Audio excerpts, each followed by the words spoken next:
Today, we'll be diving into the fascinating yet dark history of radioactive watches. Imagine a time when something so beautiful and captivating hid a dark secret that could cost lives.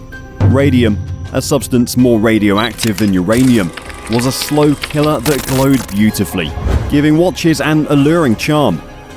Back in the 1950s, major watchmakers like Rolex, Omega, Patek Philippe and Bulova primarily used radium for their glow-in-the-dark effects. But how dangerous were these radioactive watches to wear? And why was radium eventually discontinued in watchmaking? You won't want to miss this story. Fasten your seatbelts and prepare for an eye-opening journey into the world of radioactive watches. After this video, you'll appreciate the safety measures and innovations in the watchmaking industry today. Discovering radium. In 1898, Marie Curie and her husband Pierre made a groundbreaking discovery: radium, a radioactive and luminescent element that transformed the watchmaking industry. With a half-life of over 1,600 years, radium got its name from the Latin word radius, meaning ray, perfectly capturing the essence of its light-emitting properties. On April 20th, 1902, the Curies managed to isolate radioactive radium salts from the mineral pitch blende. This achievement was no small feat. The hard work and perseverance paid off just a year after isolating radium, when they shared the prestigious 1903 Nobel Prize in Physics with fellow French scientist Antoine-Henri Becquerel. Together, they were celebrated for their groundbreaking investigations of radioactivity, which had a profound impact on the world of science. The Ghost Girls: how radium was used in watches. As World War I began, 2 decades after Marie Curie and Pierre Curie discovered radium, numerous factories sprouted across the United States to produce watches and military dials. These dials were painted with radium, even though the properties of this radioactive element were still not well understood. However, due to its successful use in cancer treatments, many hailed radium as a miracle element. Watch and dial makers eagerly embraced radium to create luminous paint, which was a game-changer for telling time in the dark. By combining radium with zinc sulfide phosphor and other elements, they developed a paint that made watch dials glow. This innovation became indispensable during the war, as soldiers relied on luminescent watches to coordinate their movements in the dark. The paint also found its way into aircraft cockpit switches, dials, compasses, and various industrial applications. Hundreds of young women were employed in these high-paying painting jobs, as their petite hands were perfect for precise, intricate work. These female dial painters became known as Ghost Girls because the radium dust they encountered daily caused their clothes, hair, and skin to emit an eerie glow. Often, the women wore the finest dresses to work, so they'd shimmer brilliantly on the dance floor afterward.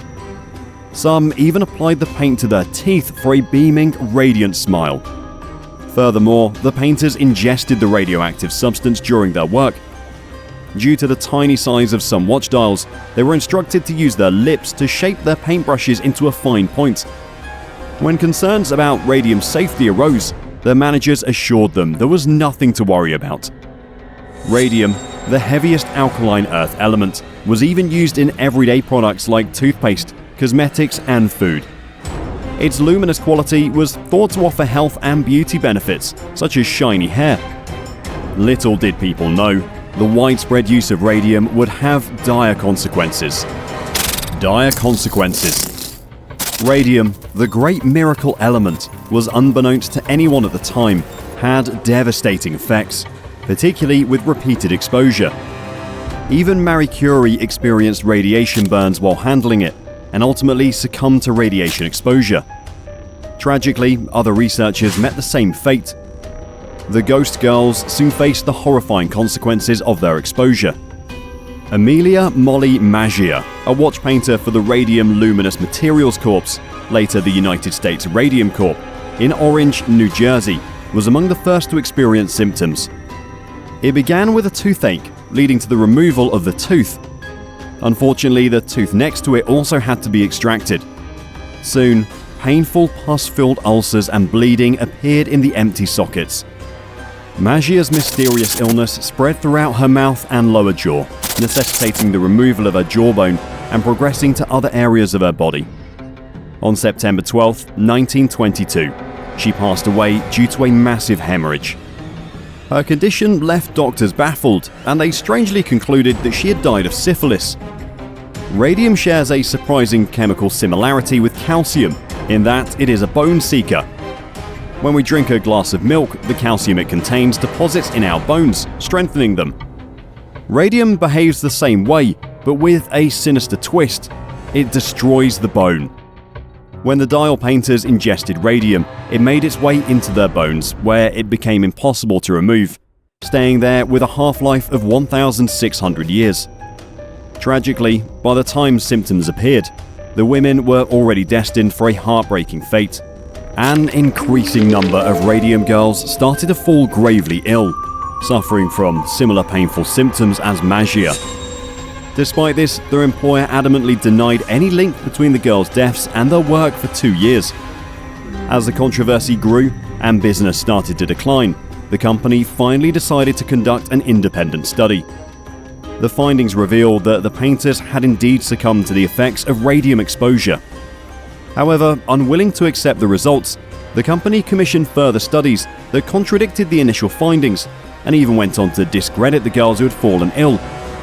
Consequently, the public continued to believe that radium was safe. The first sign of radium poisoning for many dial painters was dental issues, which isn't too surprising considering the lip-pointing technique they used. They experienced teeth falling out, becoming brittle and decayed, and then their jawbones started to erode. In some cases, a woman's jawbone would be reduced to just a small fragment. This condition was known as radium necrosis, or radium jaw. Radium didn't just affect their jaws, it also accumulated in other bones and organs, making them radioactive. Dial painters experienced their legs shortening by up to 4 inches, or their spines being compressed, requiring them to wear steel back braces for support. Their hips would lock, making it difficult to walk, and they endured spontaneous fractures. Radium consumption led to their bones being eaten away, leaving them riddled with holes.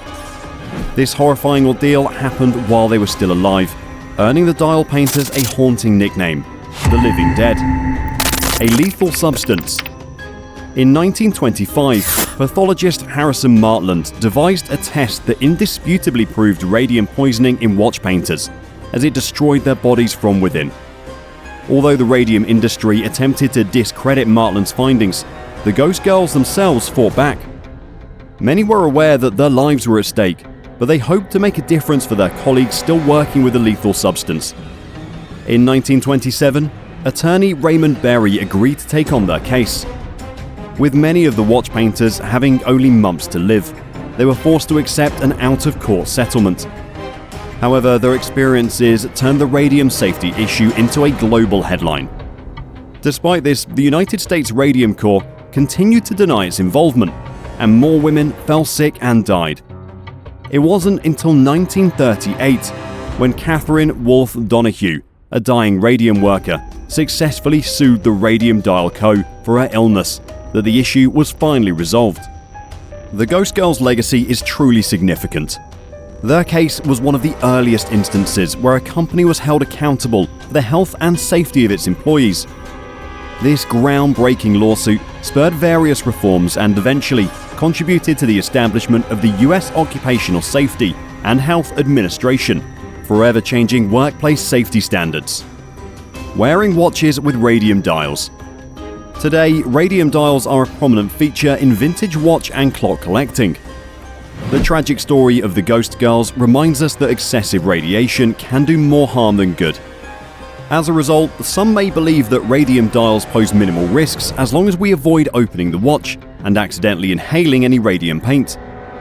Keep in mind that radium has a half-life of about 1,600 years, which means watches and clocks from the early 20th century still emit radiation today. However, recent findings suggest that this assumption, that it's safe as long as we don't ingest the radium, could be incorrect. A recent study conducted by researchers at the University of Northampton has uncovered a crucial detail many people seem to have missed. Radium, used in watchmaking, decays into radioactive radon gas. This gas is easily inhaled and, in high enough concentrations, can dramatically increase the risk of lung cancer. In fact, radon is the second leading cause of lung cancer in the USA, following cigarette smoking. The EPA estimates that radon causes around 21,000 cancer deaths each year. The researchers found that when 30 radium dial watches were kept in a small, poorly ventilated room, the radon levels soared to an astonishing 134 times the recommended maximum safety limit. Moreover, the study revealed that 3 of these watches individually produced radon concentrations well above the threshold recommended by Public Health England for remediation. While some watch enthusiasts have discussed the potential risks of radium's decaying products like radon on forums, this groundbreaking study is the first to demonstrate the actual accumulation of radon in such alarming concentrations. The data suggests that radon outgassing from radium dials is a previously overlooked hazard for collectors of vintage watches. If you're a watch enthusiast, it's essential to keep this information in mind. The dark history of radioactive watches serves as a cautionary tale, highlighting the importance of understanding the potential dangers that can lurk behind even the most beautiful and captivating innovations. The tragic story of the Ghost Girls and their fight for justice has left an indelible mark on the watchmaking industry, workplace safety standards, and regulations. Today, we have safer luminescent alternatives that provide the same glow-in-the-dark effects without the perilous consequences associated with radium. As watch enthusiasts and collectors, it's crucial to remember the lessons from the past and be aware of the potential hazards that can arise from collecting and wearing vintage watches with radium dials. We hope this video has provided you with valuable insights into radioactive watches and the significance of safety and innovation in the watchmaking industry. We encourage you to share your thoughts and experiences with luminescent watches in the comments below. Let's continue the conversation and keep raising awareness about the importance of safety and responsible innovation in all aspects of our lives.